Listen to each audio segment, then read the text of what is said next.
You want details? Fine. I drive a Ferrari, 355 Cabriolet. What's up? I have a ridiculous house in the South Fork. I have every toy you can possibly imagine. And best of all, kids, I am liquid. So, now you know what's possible. Let me tell you what's required. Kyle, what'd you think of Duhamel? You mean Duhamel? Dude, so just so the listeners understand, this is one of my, I can't stop doing it now. I was texting with Van Pelt going, hey, we had Duhamel on. So Kyle was like, hey, Josh Duhamel is going to, and I went, what? I go, wait a minute, do you mean Duhamel? So you're super locked in on his career then is what you're telling us. Well, I knew who he was forever, and I kept confusing with Timothy Olyphant. Olyphant? Do I not know how to say that guy's name either? But do you have anybody that there's like, you just said their name wrong forever? And I've got a last name that people butcher all the time. So I'm just wondering if like if you know at least where I'm coming from. I do. I'm trying to think of who it is. Dude, Oliphant's a good call. I hope we're pronouncing that one right. He played the really good salesman in The Office that he was the guy that had to figure it out. He's the one that dumped Pam, was like, peace. Like, he thought she was annoying. Whoa, dude. Googling Olyphant. He is a Vanderbilt. Huh, must be nice. Did you ever want to be a Vanderbilt or a Rockefeller or Roosevelt, like the Guild, just the old school? No? What do you mean? Like just like one of America's Do you know what I'm Titan talking families? about? What do you mean? Yeah. What do you mean? I had a roommate. When you say he's a roommate. Vanderbilt, what do you mean? Like, I don't know. I just heard it. Like I think old people get really excited about that. I remember, like, I used to think we knew the Kennedys when I would talk to my grandmother. And then I was like, oh, wait, we don't know them? I was like, oh, just Irish. Irish people are obsessed with the Kennedys. And the Northeast thing is part of it. And my father's family being from Providence. So, yeah, growing up, and I'm talking like a little kid. Like, I wasn't an idiot in high school being like, oh, yeah, JFK. Yeah, it was a tough day for us. But yeah, I had a roommate that was a Vanderbilt. That was his middle name. But I don't really know what it means. Like, I guess people are supposed to be really excited, and we could sit there and say like, oh, it means you have access to all this money. I don't know. Like, people have been around now for a while. You got a few hundred years under our belts here. I mean, so Michael Crichton's not his family's not returning my calls, so I don't know. Are you related? No, to him? not at all. Not at all. But see, that's how you could be a Vanderbilt and be a nobody at the same time. You know what would be just a move is just to start naming your kids with middle names. Because that was the deal. Like, the guy that we knew, his middle name was and guys were like, he's a Vanderbilt. I'm like, okay, but what am I supposed to do now? I'm 18 and I don't care. Like, what's the next thing that's supposed to happen? Again, I think that's an older person deal. Well, you obviously write your whole name on job applications at that point, right? Yeah, how does that come up? Well, you start going by like Ryen V. Russillo, and it's like somebody has to ask you, what's the V for? And it's like, oh, it's Vanderbilt. Yeah, because the other thing rich people do is they'll do like family names that don't really make any sense in the flow of the person's full name. So they'll do a middle name where it's, I don't know, like it won't make, like the Huxtables.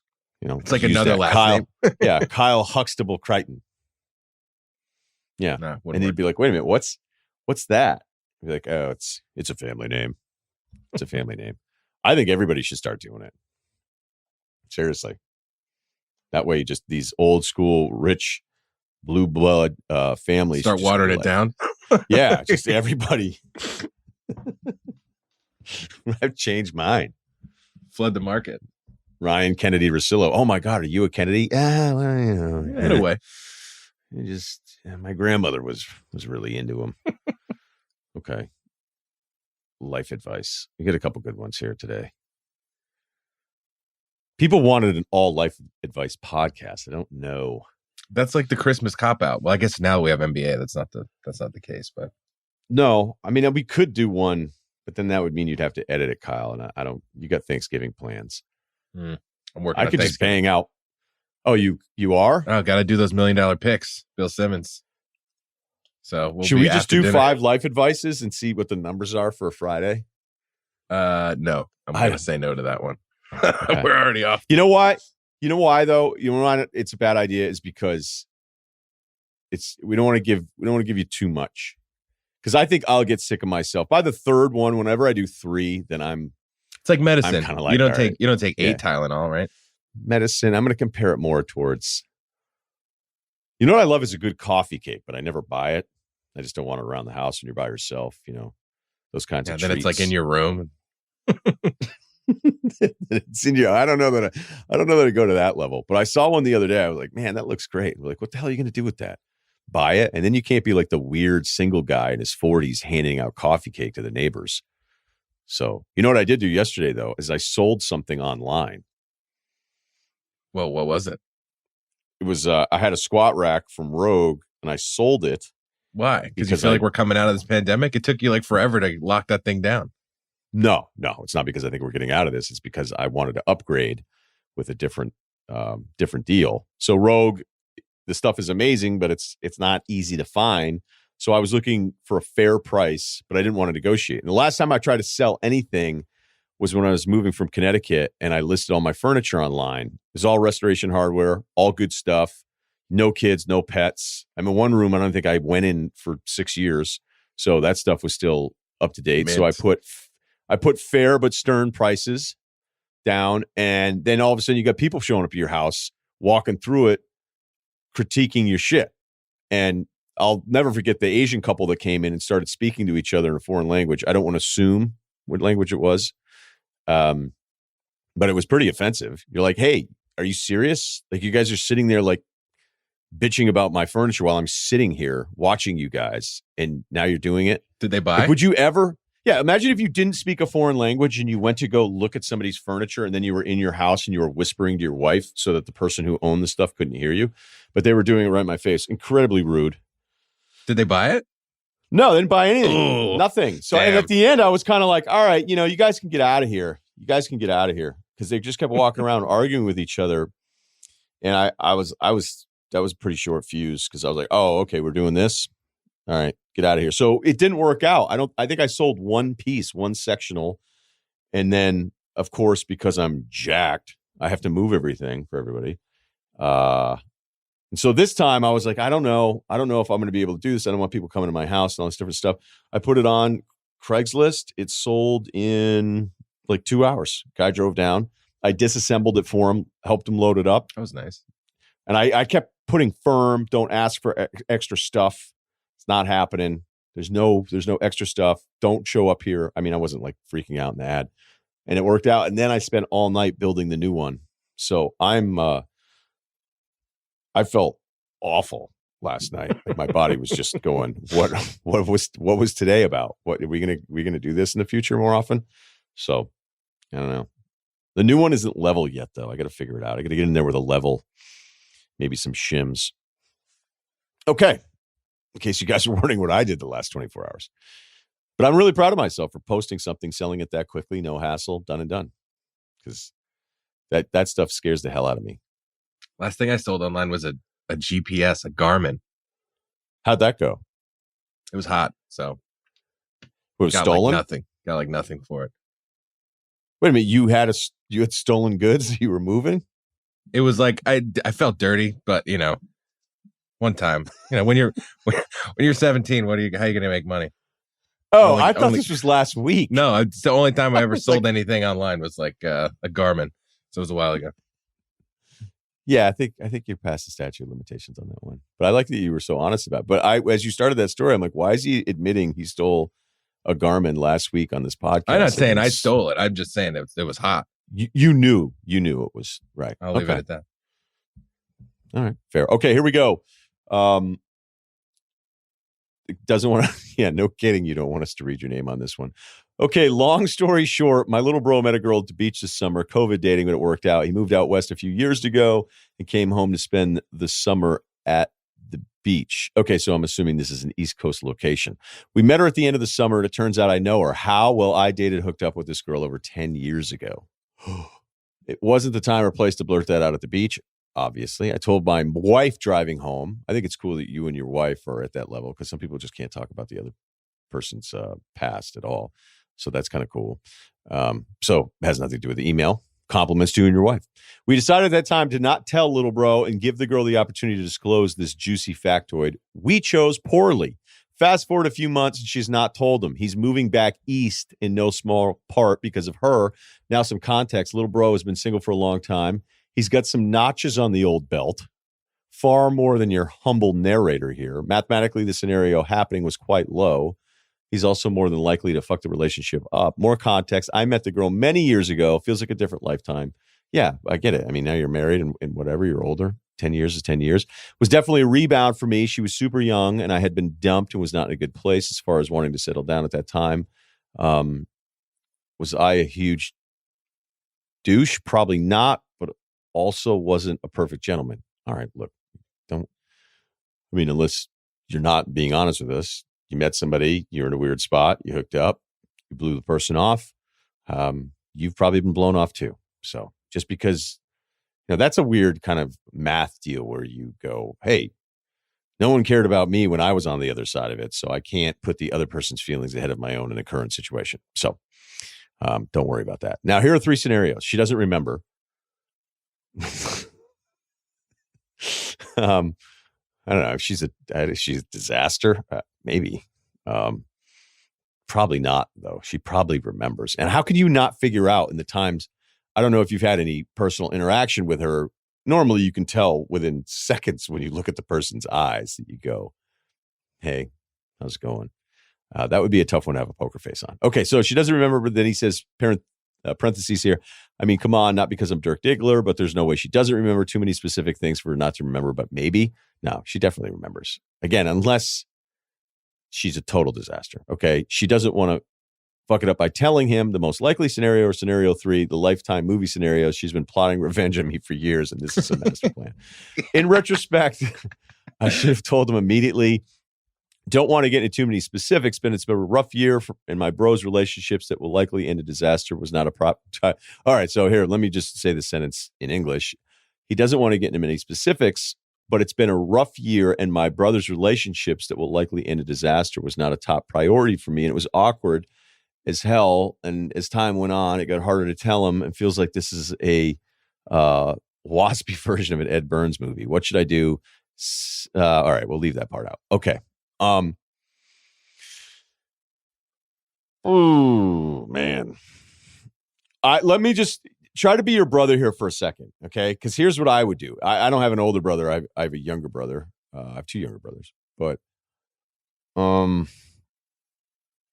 if I were in a scenario where I don't even know if older or younger matters at this point.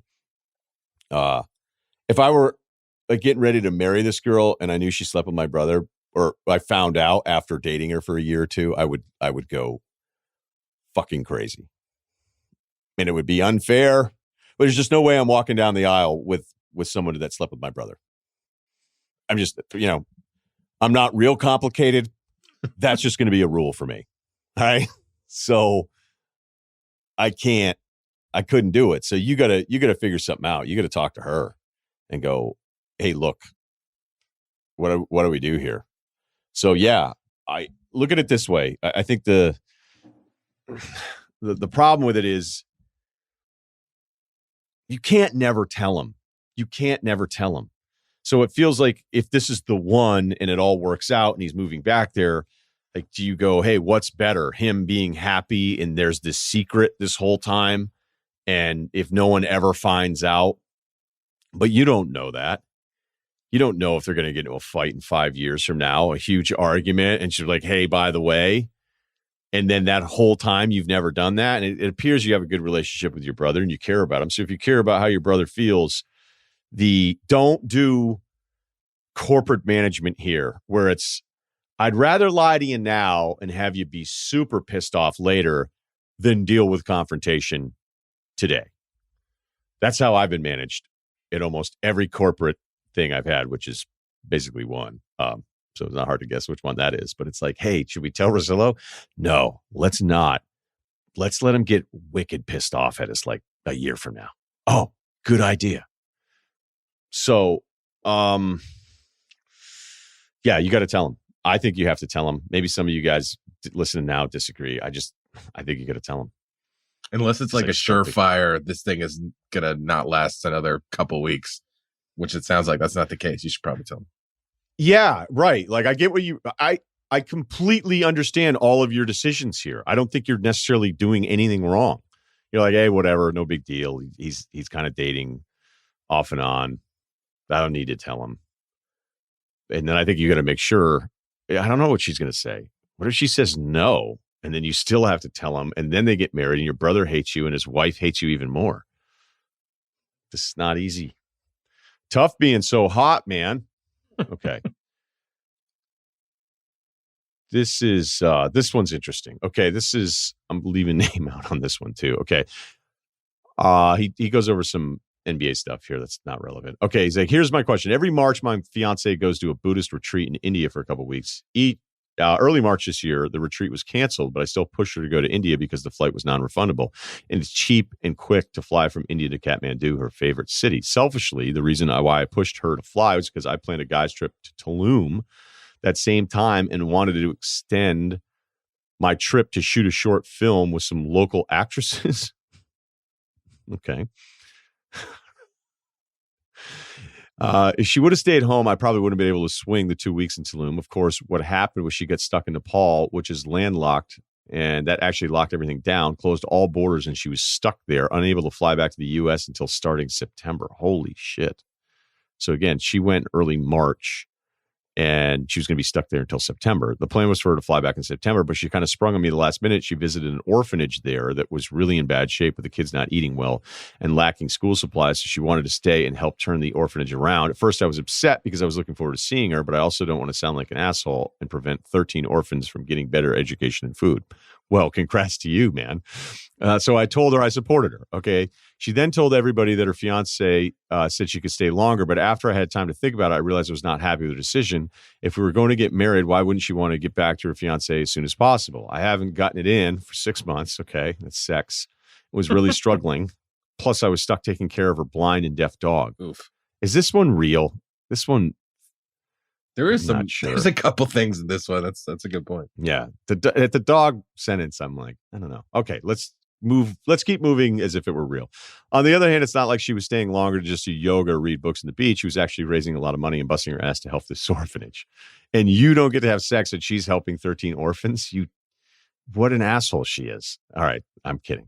He actually says, hey, so I feel like an asshole questioning why she wanted to help these poor orphans. Everybody I talked to says that's so messed up what she did, that I should leave her. Now, my mom hates her and called her selfish, scumbag, some other bad names. To be fair, the past couple of months, she's given me don't ask, don't tell hall pass, and I've been relatively successful, coupled with the fact that it's been 9 months.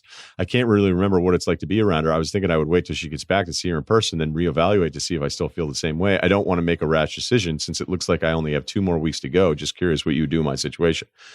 All right. This is actually, the thing that jumps out to me is that you guys are kind of meant for each other. You're both into your own thing. And maybe selfish is the wrong word, but this whole thing started with you being selfish. So you wanted her to go because you wanted probably a break from her, and you wanted to go to Tulum. So because you wanted to go to Tulum to shoot a movie with actresses, which I'm going to guess based on some of these other emails, like, I don't know if you were faithful then or not. You admit to not being, but with this hall pass version of it. So maybe that's not as bad. I don't know, man. Some of these relationships out there absolutely blow my mind, where I'm like, wait, what happens? That's everybody's cool with that program. So we'll give you the benefit of the doubt here and say that you didn't go to Tulum to hang out with actresses beyond just working with them professionally. But it started, you wanted her to leave so you could get your space. And now she's staying there. I don't know if it's because she wants space from you, but because she went to help out a bunch of orphans. Now, the easiest thing is like, hey, she's doing the right thing. What she's doing is incredible, which is true. But yes, you're engaged. At some point, you want your fiance back to figure out if you're going to start a life in the States. So there has to be an expiration on this more than admirable act here. This is unbelievable what she's doing. I'd also worry a little bit, man, about, if you're 100% sure she didn't meet somebody, not to mess with you here a little bit. But then, as you say, as she's extended this, but she's about to come back, yes, it would seem like she would want to come back, but she's probably so into her deal that she's surrounded by all these little kids that have no chance, and she's trying to do whatever she can. So if we want to make a positive out of this, you'd be like, you're with this incredible person with this massive heart that can see the world this way. And as much as she may love you and can't wait to marry you and come back and start a family, like in the moment, this is what she's seeing and what she's feeling. And she feels like she has to do it. Like she has this bigger calling, which I think so many people don't have. So you may be marrying somebody who's going to be an incredible mother or an incredible supportive person because they can be so selfless, even though you're feeling like she's being selfish only to you, which again, it's about you again. So I think you have a bit of a selfish streak in you. And by the way, did you tell your mom when she called her selfish and a scumbag that you have a hall pass to sleep with women? Did you tell your mom that part? Did you tell your mom the part about where you wanted to go to Tulum extra time to hang out with local actresses?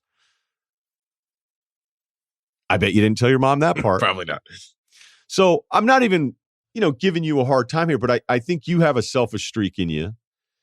And that's okay. It's not, I think a lot of people are really selfish. I think more people are selfish than we realize, and more people don't like to admit how selfish they can be. And there can be certain things, well, I'm not selfish. It's like, yeah, but you do all these other things that are actually incredibly selfish. They're just not in the normally as easy to define selfish act. So,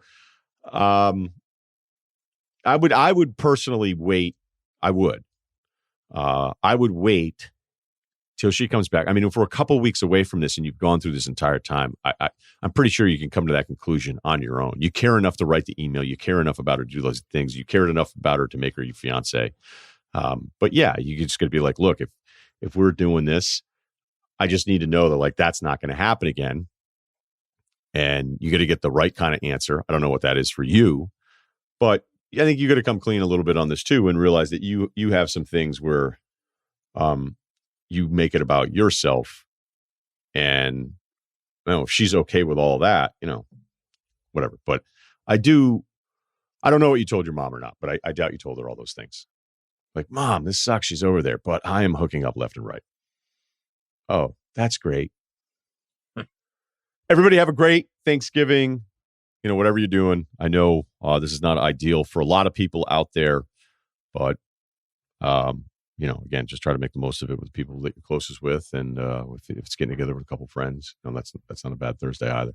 So we'll be back on Monday, wrapping up the NFL week and everything going on, and I'll probably have a longer form solo NBA thing that I've been working on here a little bit, but I want to wait until a couple more things are finalized and all that kind of stuff before I jump in and have like a gap like we're having. So again, thank you so much. Please subscribe, rate, review the podcast, and also follow on Spotify if you can. And we'll talk to you Monday. Again, enjoy the week, everyone.